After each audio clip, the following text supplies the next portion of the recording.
And now నేను ఎందుకు అంత మెంటలీ ఎఫెక్ట్ అయ్యాను అని ఇప్పుడు చెప్తాను. ఫస్ట్ థింగ్ నేను చెప్పినట్లు డిస్క్రిమినేషన్, అది ఇంకా జడ్జెస్ యొక్క డిస్గస్టెడ్ లుక్ తో నన్ను చూడడం, ఎప్పుడు ఒక చీడ పురుగును చూసినట్టు చూడడం. They treated me like I'm worthless. So అలా ట్రీట్ చేశారు, జోక్స్ వేశారు వాళ్ళు కూడా నా బాడీ మీద. ఇవన్నీ నాకు ఆడియన్స్ ద్వారా తెలిసింది, వాళ్ళకి వినిపిస్తుంది కాబట్టి వాళ్ళు పక్కనే ఉంటారు.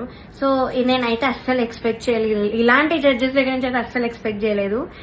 అంటే నేను ఎన్ని షోస్ చేశాను, తమిళ్లో పాడాను, అన్నిట్లో పాడాను, ఎప్పుడు కూడా ఇలాంటి ఎక్స్పీరియన్స్ ఒక జడ్జెస్ నుంచి అయితే నాకు ఎప్పుడూ లేదు. శ్వేతామోహన్ గారు ఇప్పటికి కూడా మాట్లాడతారు, నన్ను ఏంజల్ అంటారు, the sweetest, the most talented అంటారు.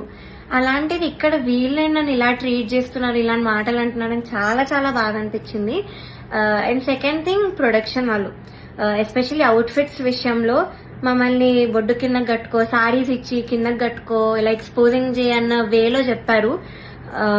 చాలాసార్లు తిప్పేవాళ్ళు, చాలా తిప్పేవాళ్ళు నన్ను ఎస్పెషల్లీ కరెక్ట్ పాడే ముందు. అంటే ఎగ్జాస్ట్ అయిపోయేదాన్ని ఆ టైంకి, అయినా కూడా ఐ గేవ్ మై బెస్ట్, అది వేరే విషయం.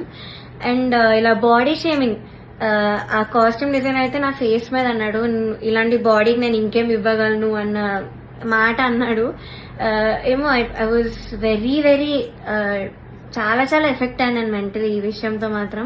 సెల్ఫ్ ఎస్టీమ్ కానీ కాన్ఫిడెన్స్ కానీ అంతా లేకుండా పోయింది వీళ్ళనే మాటల వల్ల.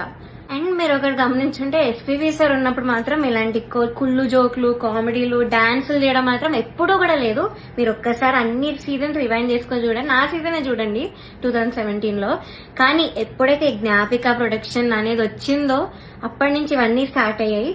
So they are the main reason ఈ పాటతీగా ఇలా అయిపోవడానికి కారణం వాళ్ళే. మమ్మల్ని ఇలా డాన్స్లు వేయమని, అదేవో కుళ్ళు జోకులు చెప్పమని,